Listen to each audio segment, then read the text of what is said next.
O que Maxwell propôs? E eu vou dizer por que a ciência diz que não sabe. Mas é daqui a pouquinho. O que Maxwell propôs? Sabe o que ele propôs? Ele retomou um conceito de Newton. Um conceito chamado éter universal.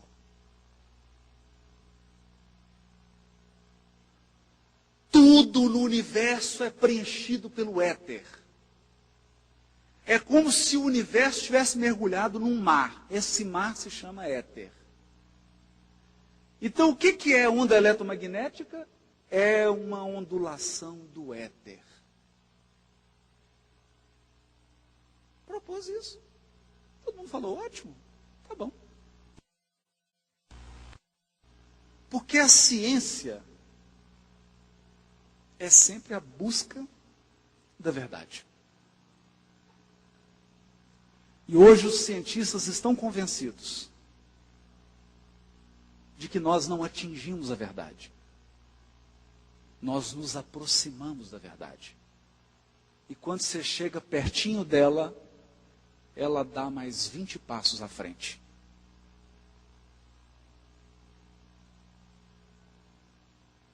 Então eles aproximaram.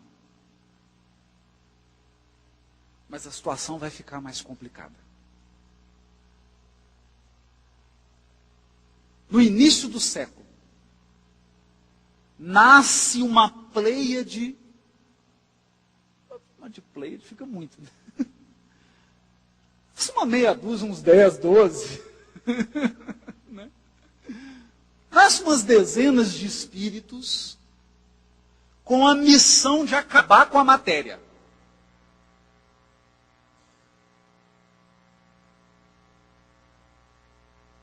Um deles se chama Einstein. E quando Einstein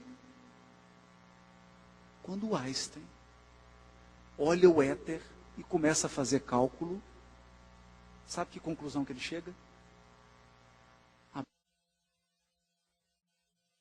Para o éter existir, ele teria que ter propriedades mágicas, na concepção de Einstein. Um dos maiores físicos da Terra não conseguiu desfazer-se dos seus preconceitos acerca da matéria.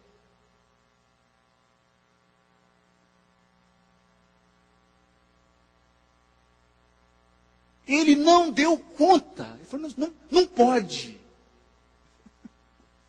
Nós vamos ver mais cenas disso. Ele diz, não pode existir uma matéria assim. E quando você não concorda com uma coisa, o que você faz? Você diz, essa coisa não existe. Não é? Sim.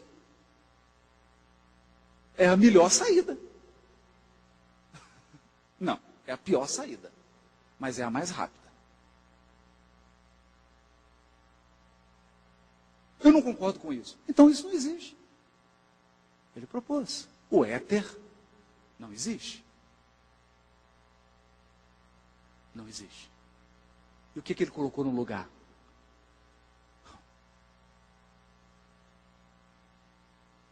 Ele colocou uma coisa 1 milhão de vezes mais complicada.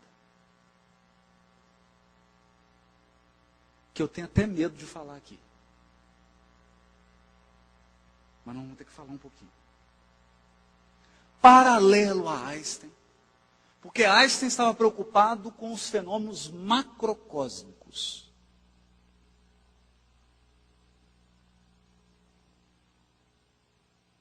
Estava preocupado com os grandes fenômenos. Então ele começa a desenvolver a chamada teoria da relatividade. Para explicar gravidade. Para explicar a gravidade. Eu vou contar uma história engraçada sobre isso.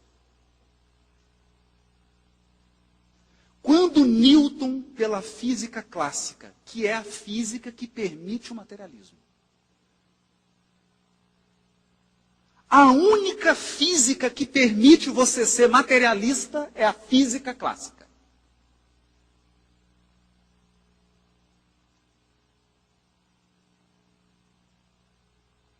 Mas Newton não era um materialista. Sabe por quê? Porque tem uma frase sensacional de Pasteur. Pasteur diz assim: pouca ciência nos afasta de Deus, muita ciência nos aproxima dele.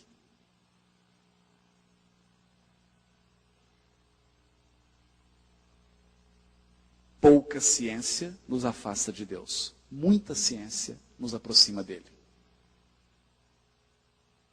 E Newton era um homem de muita ciência. E nas equações de Newton, ele previa uma coisa absurda. Sabe o que ele previa? Todos sabemos que a Lua gira em torno da Terra, correto? Correto. A Lua atrai a Terra atrai a Lua. Por isso que ela gira, como a Lua é menor, ela gira em torno da Terra. Correto? Correto. Se alguém for na Lua e der um peteleco nela, e jogá-la para fora, o que acontece? Nós vamos sentir um tremor aqui na Terra. Vamos sentir. Porque é como se desgrudasse. Então a gente vai dar uma volta para trás. Um balanço. Correto? Quanto tempo depois do peteleco nós vamos sentir esse arranco? Nas equações de Newton, instantaneamente. Instantaneamente. Aí vem Einstein e prova que nada viaja mais rápido do que a luz no universo. Nada de material. Isso é provado pelos experimentos da época. Então, se eu dou um peteleco na Lua, quando você vai sentir o arranco aqui na Terra? 1,2 segundos depois. Por quê? Porque é o tempo que a informação, que a onda gravitacional, que a onda luminosa demora para viajar no espaço. Nada material viaja no espaço em velocidade superior à velocidade da luz, segundo as equações da relatividade. Conclusão. Você abraça o seu marido, o seu noivo, seu namorado, ou sua namorada, sua noiva, seu marido, olha para o céu e fala: que estrela bonita. Ela é pequenininha, está longe. Como você não conhece astronomia, você acha que aquela estrela está ali. Mas às vezes aquela estrela já acabou há milhões de anos. E a luz que ela emitiu demora milhões de anos para chegar na Terra.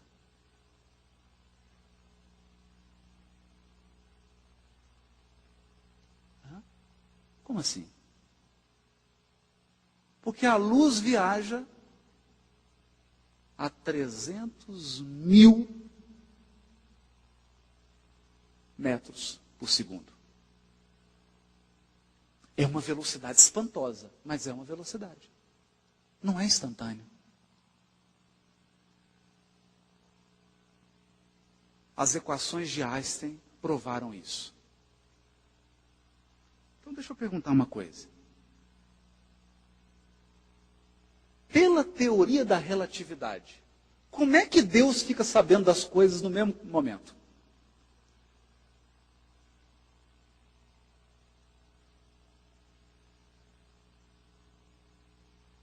No modelo da física da relatividade, tudo não demora a velocidade da luz?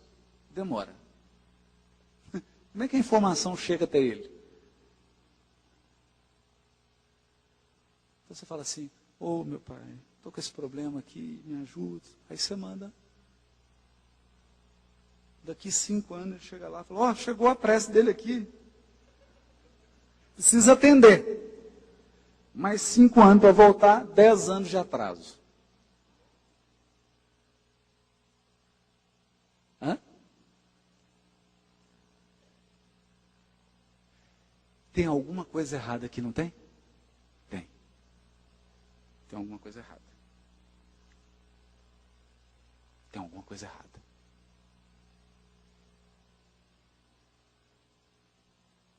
Por que isso é importante?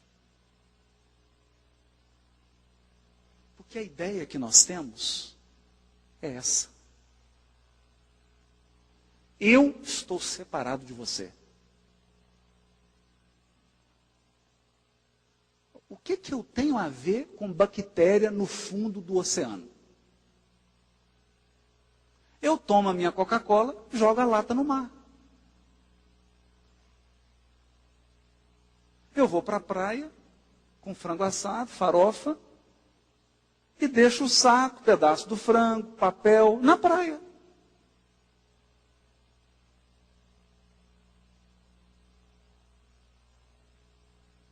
O que eu tenho a ver com o problema porque o bichinho está em extinção. O problema é dele. Não é assim que pensam as pessoas? O problema é do bicho. Eu estou comendo dentro do meu carro. Meu carro tem que ficar limpo. Então eu jogo tudo para fora da janela do carro. Por quê? Porque por séculos, nós fomos educados a pensar que não existe ligação entre nós. Eu estou distante de você. E mais, se você estiver em Sírios e eu mandar um tchau para você, vai demorar alguns anos para você ver o tchau.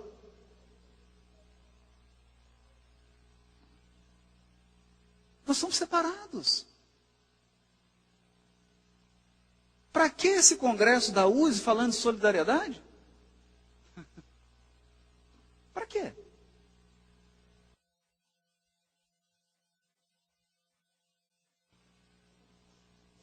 Bom, paralelo ao trabalho de Einstein, chegaram os missionários da chamada física quântica. Niels Bohr, Max Planck, Heisenberg, e outros. Para resumir essa novela, o que eles descobriram? Todo mundo sabe isso. Vamos pegar um átomo simples, o átomo de hidrogênio.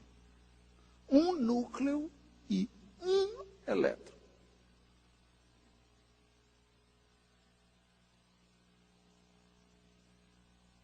Um núcleo e um elétron. O que eles descobriram? Comparativamente, se você for ao Maracanã, que agora está reformando, né? Para a Copa de 2024, o núcleo do átomo é uma bolinha de gude colocada no centro do campo. E o elétron está na última cadeira da arquibancada.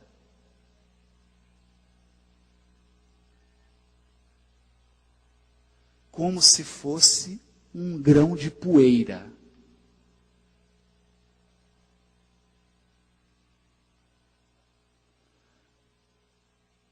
Cadê a matéria sólida?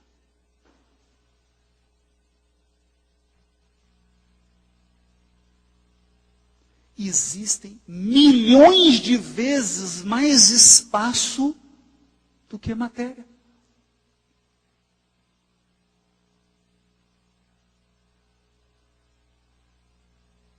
Então, se eu pegar o seu corpo e tirar todo o espaço que existe, você cabe numa caixinha desse tamanhozinho. Ou menor.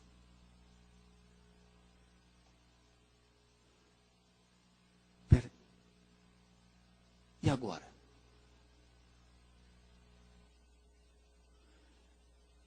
E o que existe nesse espaço?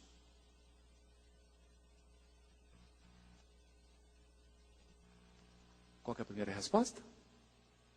Nada. Correto?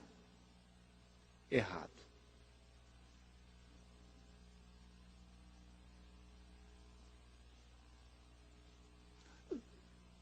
Até agora, Emmanuel não falou de espiritismo, não. Não. Ainda.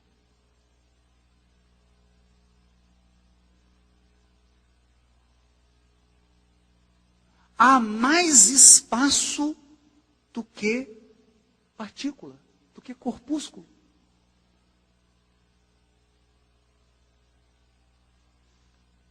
O que tem nesse espaço? Éter. Então, você poderia responder, éter. Tem éter no espaço.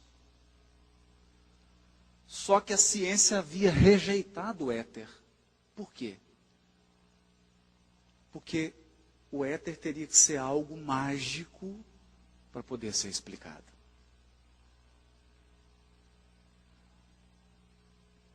Então, o que assumiu? O que se assumiu? Não tem nada. Não tem nada. Vácuo. Vácuo. Não tem nada. Não tem nada. É igual aqueles saquinhos que você recebe em algumas companhias aéreas. Só tem o vácuo quando você abre. Não é? Do lanche. Pois bem.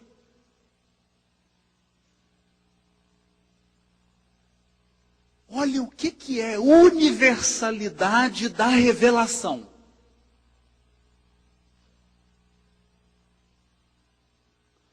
Universalidade da revelação é o seguinte. Os homens são egoístas e orgulhosos. Então, cada um quer trabalhar sozinho e prejudicar o trabalho do outro. Mas Deus, que funciona segundo o paradigma da solidariedade, faz com que, sem eles quererem, sem que eles queiram, eles trabalhem cooperando um com o outro. De cara feia, emburrado, mas trabalham. Então, o início do século XX, nós vamos ver Einstein brigando com a física quântica. E tudo que ele descobria, que a física quântica descobria, montavam uma coisa que faria a ciência avançar. Era uma disputa. O que o Einstein descobre? Que luz está parecendo papo de espírita. Não está? Luz é matéria. Não, isso não é papo de espírita. Isso é papo de física.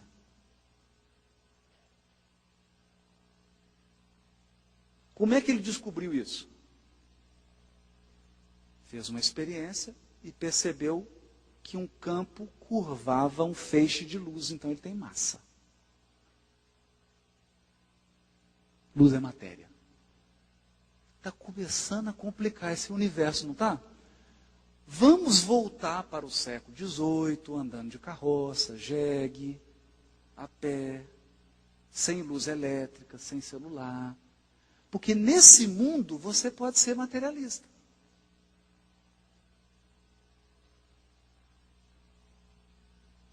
Por que eu estou dizendo isso?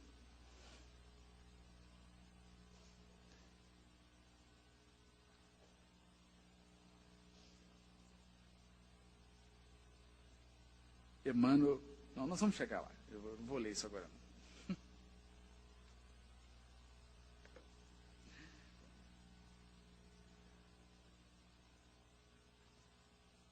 Luz é matéria. Meu Deus. Mas a luz não é uma onda eletromagnética? Não era isso que Maxwell tinha descoberto? A luz não é uma onda eletromagnética? Era uma onda.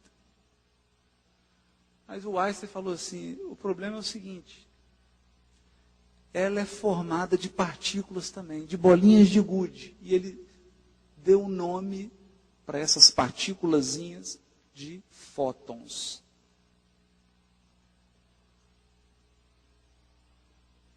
Para você entender fóton, basta você visitar o Alberto Almeida lá no Pará e pedir uma farinha para comer pato com tucupi. Aí vem aquela farinha assim, toda cheia de granulozinhos, né? Você coloca a farinha, o fóton é aquilo ali. Esses grãos, pequenininho. Luz eram partículas de matéria carregadas por ondas. Quando Einstein propôs isso, os físicos falaram assim, bom, a gente leva ele num psiquiatra, ou o mundo desmoronou. Como que uma coisa pode ser onda e matéria ao mesmo tempo?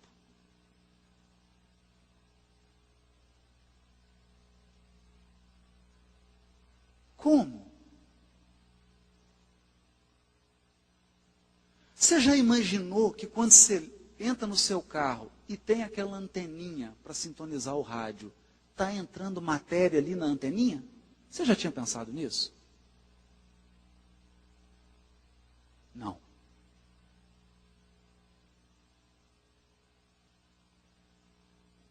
Na sua antena do rádio está entrando matéria.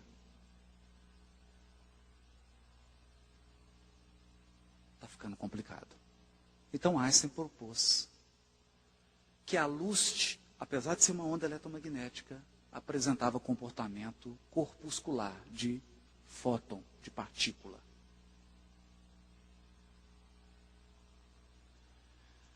O mundo ficou assombrado. Fizeram a experiência. Comprovaram. A luz viajava no universo como uma onda, a uma velocidade espantosa, mas era matéria. A pergunta é, o que é matéria? A resposta é, não sei.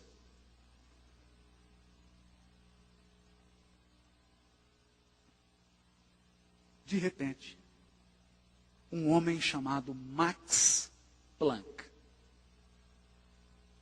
propôs o seguinte, peraí, se onda de luz é também matéria, então matéria é também onda, correto? Aí o Einstein falou, absurdo, não pode ser.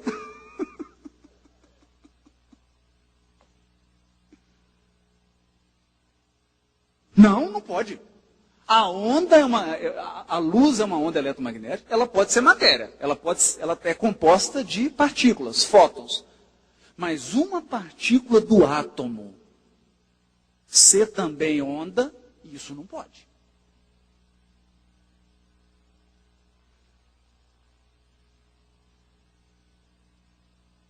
Bom, eles foram para o laboratório.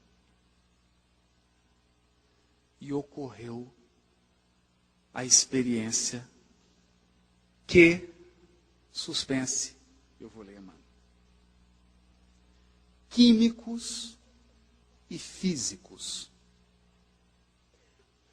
geômetras e matemáticos, erguidos à condição de investigadores da verdade, são hoje, sem o desejarem, sacerdotes do Espírito.